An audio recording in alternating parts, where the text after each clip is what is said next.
আমরা এসেছি রাজীবপুরে রাধা মাধব মন্দিরে। এখন সন্ধ্যা আরতি চলছে।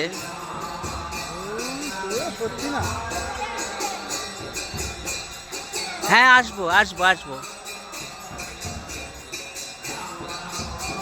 আমিও জানতাম না এখানে এরকম একটা সুন্দর মন্দির আছে। অষ্টম প্রহরে এসে ঘুরে গিয়েছিলাম। অনেক দিনকার আশা ছিল, ইচ্ছা ছিল আসবো। আজকে সেই সুযোগটা হয়ে গেল।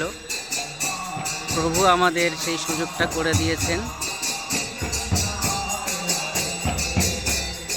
এই যে রাধা মাধব মূর্তি দেখতে পাচ্ছেন।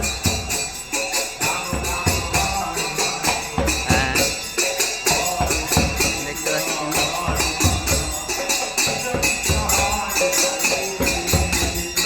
নাম চলছে।